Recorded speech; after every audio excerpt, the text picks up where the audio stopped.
Hola a todos, mi nombre es Javier. En el siguiente video les voy a hablar del sistema renina-angiotensina. De forma general, quiero comentarles que el control adecuado del riñón se encuentra regulado por un conjunto de hormonas que se encuentran estrechamente relacionadas entre sí, de modo que el correcto funcionamiento del riñón es el resultado del balance entre las diferentes acciones de estos grupos humorales para el adecuado control de la hemodinámica y excreción renal. El sistema renina-angiotensina es uno de estos sistemas encargados de la hemodinámica y de la excreción renal. Se considera un sistema prehistórico de adaptación de los mamíferos en situaciones donde se causaba una disminución de la volemia. Estas podían ser deshidratación, vómito, diarrea, hemorragias, estas situaciones que causaban una disminución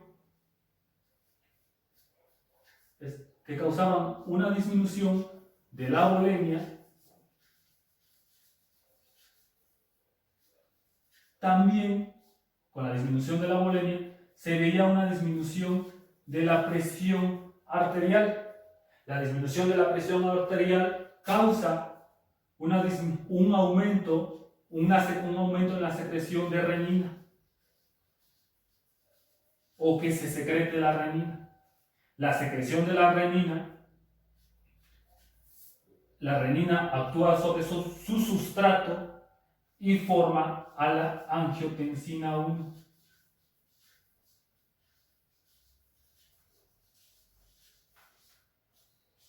La angiotensina 1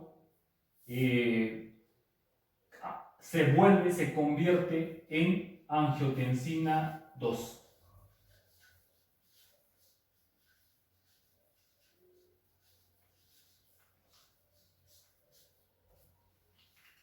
La angiotensina 2 es considerado un vasoconstrictor muy potente, de hecho el más potente del sistema. Existen varios tipos de angiotensina, la angiotensina 1, la 2, la 3 y la 4. La 3 y la 4 se forman al interactuar una aminopeptidasa sobre la angiotensina 2 y obtenemos la angiotensina 3 y la 4. Las aminopeptidasas son la A y la B, aunque el mecanismo de acción de las angiotensinas 3 y 4 no se conoce del todo. La angiotensina más potente del sistema es la angiotensina 2. En condiciones fisiológicas, el sistema renina-angiotensina se encuentra regulado por la secreción de la renina.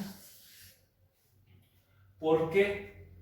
Porque su sustrato, que es el angiotensinógeno, se encuentra de forma constante y en cantidades mayores a las necesarias en el flujo sanguíneo para que ocurra todo el proceso. Entonces, la renina, la secreción de renina, es la que controla la activación del sistema. Y aquellos mecanismos por los cuales se secreta la renina son los que regulan la activación del sistema renina-angiotensina. Existen 3 mecanismos que regulan la secreción de renina. El primero es cambios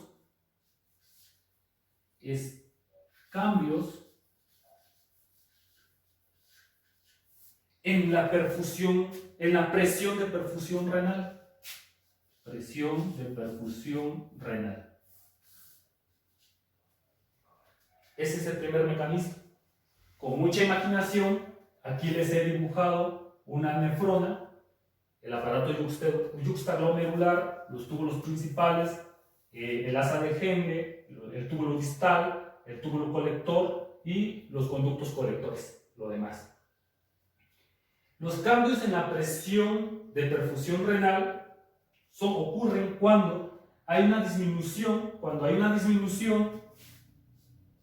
de la volemia. Esta trae consigo una disminución de la presión arterial. La disminución de la presión arterial trae consigo una disminución de la presión de perfusión renal. La disminución de la presión de perfusión renal causa una disminución de la presión hidrostática glomerular. Esta disminución de la presión hidrostática glomerular es detectada por unos vasoreceptores que se encuentran en la arteriola aferente. Bueno, con mucha imaginación, esta que se alcanza a ver aquí, será la arteriola aferente y esta será la arteriola eferente. Causan disminución cuando hay una disminución de la presión hidrostática en la arteriola aferente, esta disminución de la presión es detectada por vasoreceptores. Estos vasoreceptores actúan sobre unas células yuxtaglomerulares y se lleva a cabo la liberación de renina. Las células yuxtaglomerulares son miocitos modificados que en su interior contienen renina en forma de prorenina. Cuando hay algún mecanismo que activa la liberación de renina, esta prorenina es convertida en renina y se libera al flujo sanguíneo. Las células yuxtaglomerulares se encuentran en las arteriolas aferente, eferente y en la mácula densa. La mácula densa es un conjunto de células especializadas que al microscopio se observan oscuras y densas, por eso se llama mácula densa. Ese es el primer mecanismo. La disminución de la presión es detectada por vasoreceptores en la arteriola aferente y esto causa la liberación de la renina por las células yuxtaglomerulares. El segundo mecanismo es por actividad simpática.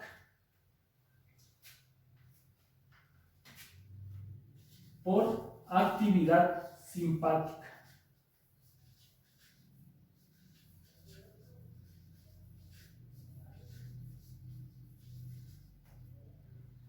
Cuando hay una disminución de la volemia, que trae consigo una disminución de la presión arterial, esta disminución de la presión arterial es detectada por los senos carotídeos y el callado aórtico, donde también existen vasoreceptores. Estos vasoreceptores envían una señal al sistema nervioso central por las fibras nerviosas eferentes del glosofaríngeo y el vago. Se envía una señal al sistema nervioso central y el sistema nervioso central libera catecolaminas.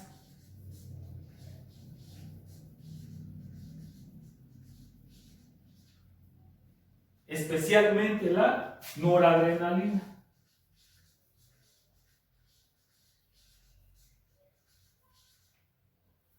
Esta actúa sobre receptores beta 1 a nivel de las células yuxtaglomerulares y lleva a cabo la liberación de renina. Ese es el segundo mecanismo. El tercer mecanismo es debido a cambios de flujo y de sodio a nivel de los conductos. Bueno,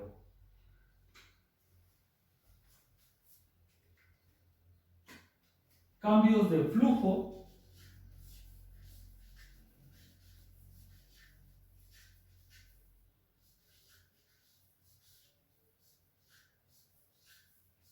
y sodio.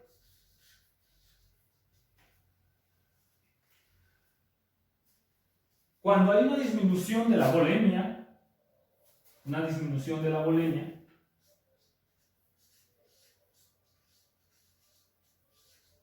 que lleva consigo una disminución de la presión arterial, a nivel de la nefrona hay una disminución de la presión hidrostática. La disminución de la presión hidrostática, hay una disminución de la presión hidrostática. La disminución de la presión hidrostática trae consigo una disminución del filtrado glomerular.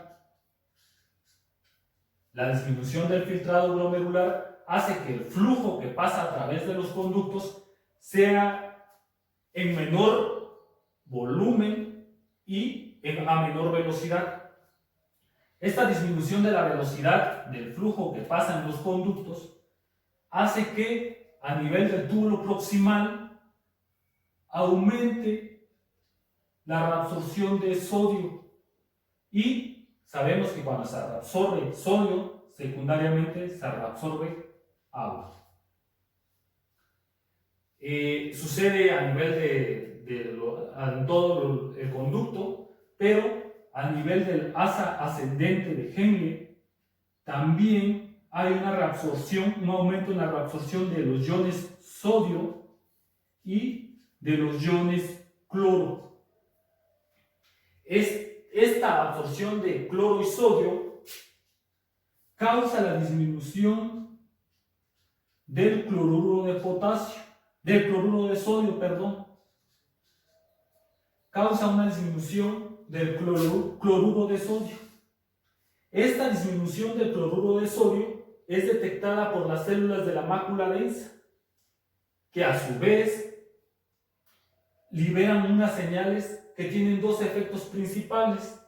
La primera es aumentar la resistencia al flujo sanguíneo de la arteriola aferente. La primera es aumentar la resistencia al flujo sanguíneo de la arteriola aferente y de este modo aumentar la presión hidrostática glomerular. La presión hidrostática glomerular busca aumentar o normalizar el filtrado glomerular. Ese es el primer efecto. El segundo efecto de las señales de la mácula densa es la liberación de renina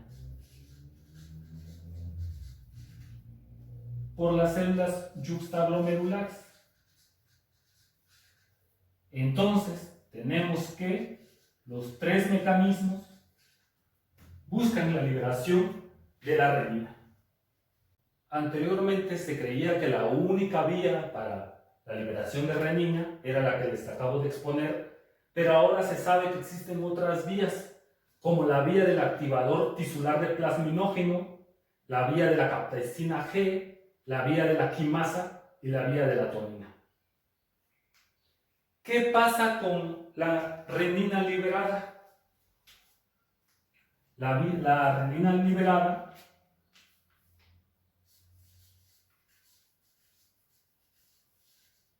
La renina es una enzima.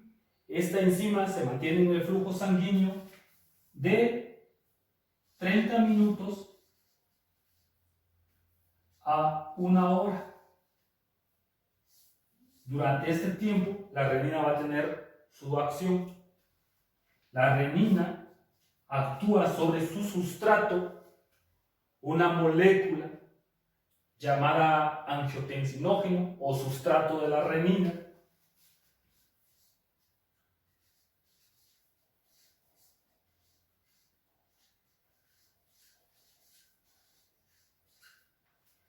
Y la fragmenta, por así decirlo.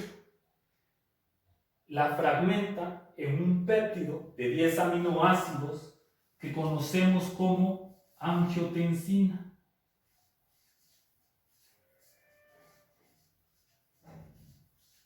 La angiotensina 1 es una molécula vasoconstrictora no tan potente, y esta viaja en el flujo sanguíneo a nivel pulmonar, a nivel de los pulmones, con mucha imaginación,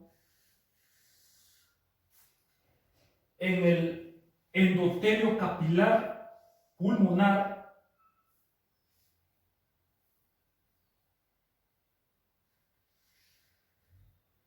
En el endotelio capilar pulmonar tenemos a una enzima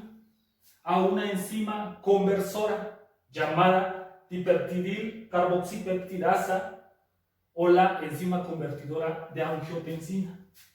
Y cuando la angiotensina 1 pasa a través del endotelio, es modificada por esta enzima y también es fragmentada, por así decirlo, y se liberan 2 aminoácidos para obtener un péptido de 8 aminoácidos llamado angiotensina 2.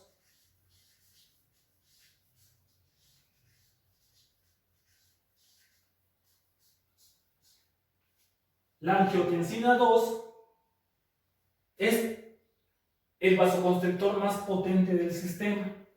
Se mantiene en el flujo sanguíneo de 1 a 2 minutos. Después es eliminado por enzimas tisulares y sanguíneas llamadas angiotensinasas. La angiotensina tiene varios mecanismos para regular la presión arterial. Les voy a mencionar 4 de los principales. La angiotensina tiene receptores de la angiotensina llamados AT1 y AT2. Los AT1 los encontramos en mayor cantidad, mayor al 90%, y los AT2 los encontramos en menor cantidad. La angiotensina 2 actúa principalmente sobre los receptores AT1. El primer mecanismo para aumentar la presión de la angiotensina es actuar en los receptores AT1 de las arteriolas aferente y eferente. La angiotensina actúa sobre los receptores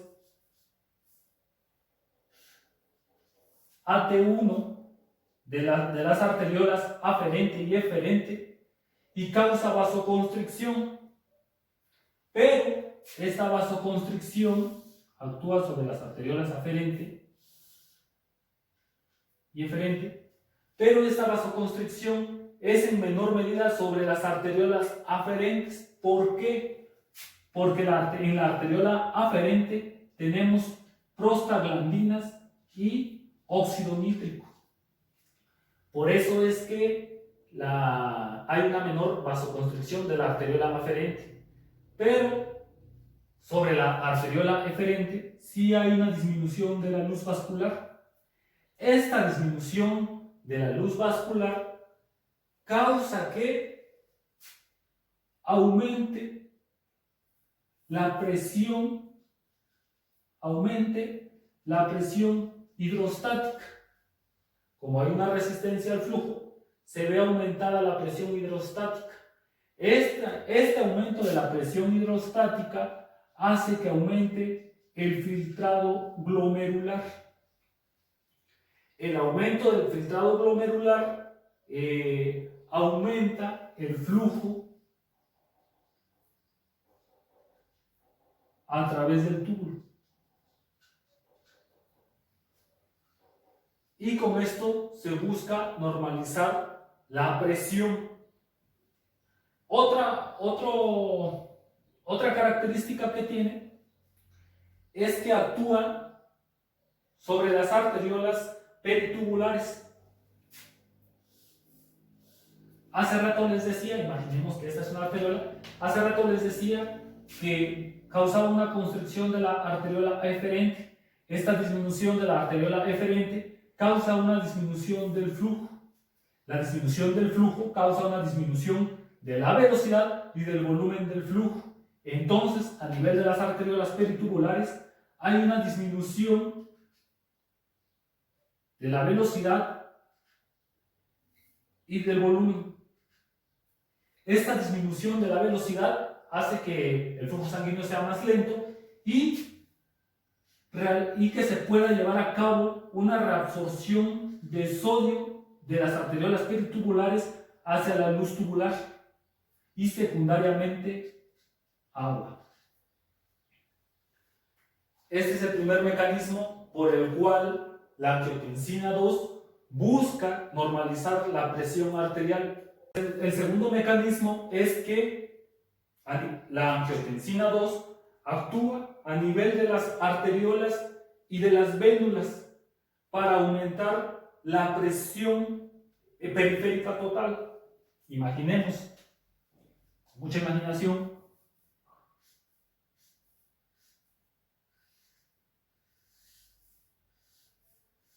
no se me dio lo de dibujar. con mucha imaginación, este es el corazón. Aquí tenemos arteriolas, vénulas, venas y arterias y arteriolas. Este es el corazón y estas son las venas que entran al corazón y las arterias que salen. La angiotensina 2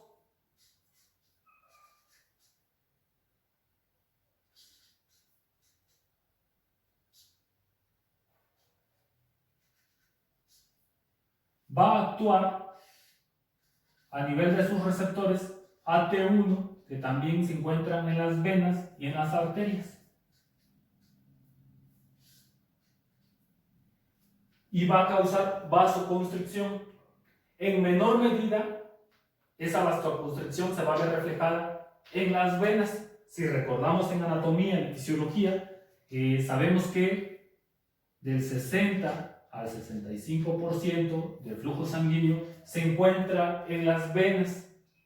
Esta vasoconstricción a nivel de los vasos sanguíneos en las venas va a causar un mayor flujo sanguíneo que regrese al corazón.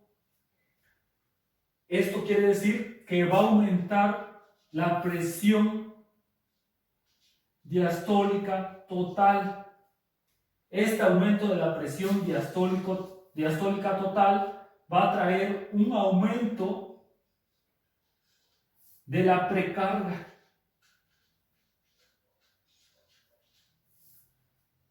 Por el mecanismo de Frank Starling, sabemos que todo el flujo sanguíneo que llegue va a ser eyectada del corazón por el estiramiento del miocardio. El aumento de la precarga va a aumentar la presión arterial. En las arterias va a aumentar la resistencia al flujo sanguíneo. Este aumento de la resistencia al flujo sanguíneo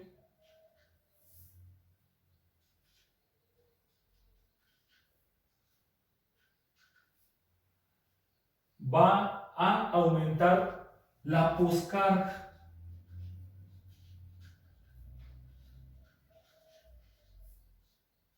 Es decir, la fuerza que se opone a la salida de la sangre.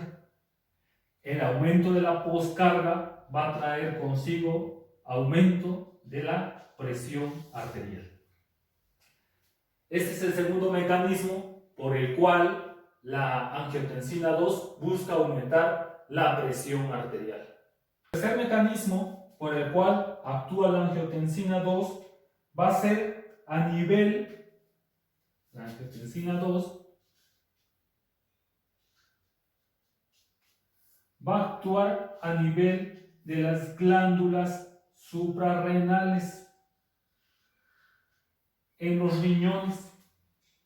A nivel de las glándulas suprarrenales va a estimular la liberación de una hormona llamada aldosterona.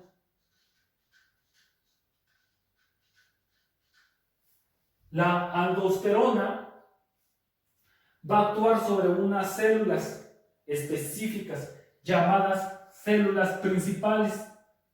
Aquí se las voy a tratar de representar. La aldosterona va a actuar en la porción final de los túbulos distales y en los túbulos colectores, en las células principales. Debido a su alta liposolubilidad, la aldosterona va a ingresar a la célula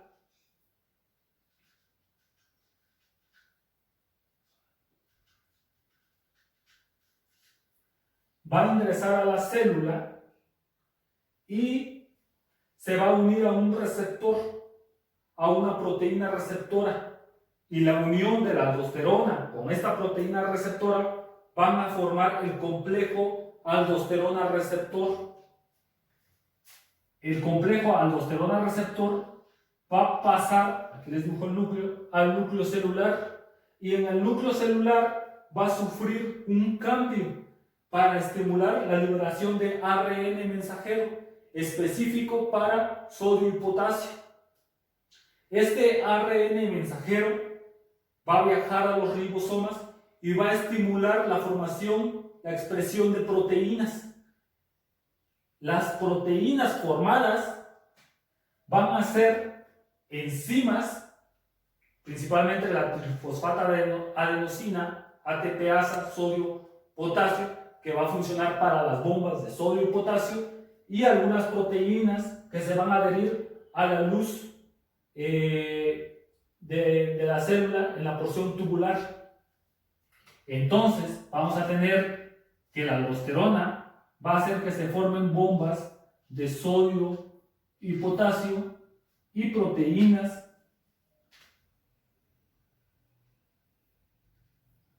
que van a ser canales de sodio y potasio en la luz, cerca de la luz tubular. La bomba de sodio y potasio va a hacer que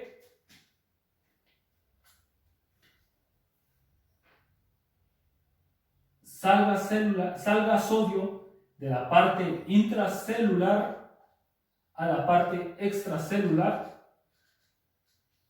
y secundariamente agua. Y va a meter potasio de la parte extracelular a la parte intracelular. La entrada de sodio y de agua van a aumentar la presión arterial. La salida de potasio va a hacer que la parte intracelular se llene de potasio, o sea, exista más potasio en el interior de la célula. Por gradiente de concentración, el potasio va a pasar a los túbulos. Y va a pasar lo mismo con el sodio. Por gradiente de concentración, como en el interior de la célula hay menos sodio, por gradiente de concentración el sodio va a ingresar a la célula, donde va a ser intercambiada por las bombas de sodio y potasio. Con este mecanismo, la angiotensina busca elevar la presión arterial. Otro mecanismo importante es que la angiotensina va a actuar a nivel del sistema nervioso central, específicamente en el hipotálamo. En los núcleos supraópticos del hipotálamo, y va a causar la liberación de una hormona llamada antidiurética o ADH. La ADH va a actuar a nivel de los túbulos distales, en la porción final de los túbulos distales, en los túbulos colectores y en los conductos colectores. La ADH principalmente va a actuar sobre unos receptores llamados V2 en la porción de los túbulos. Cuando se una a estos receptores, va a causar la estimulación de un segundo mensajero llamado AMP cíclico.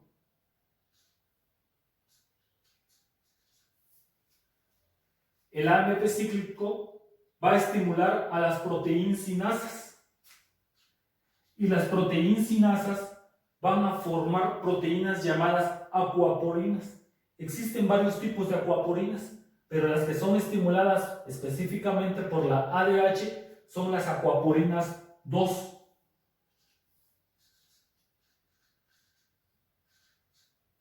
Son las acuaporinas 2. Estas acuaporinas se van a unir y van a formar canales. Yo no tengo mucho espacio, pero les voy a intentar seguir dibujando aquí. Van a formar canales entre la luz tubular y la parte extracelular, perdón. Si recordamos, aquí esta porción es hipertónica. Esta parte es hipertónica. Entonces, con la existencia de estas proteínas, las acuaporinas, que facilitan la entrada de agua, y esta porción hipertónica, se va a absorber agua. y de esta forma se va a intentar aumentar la presión arterial.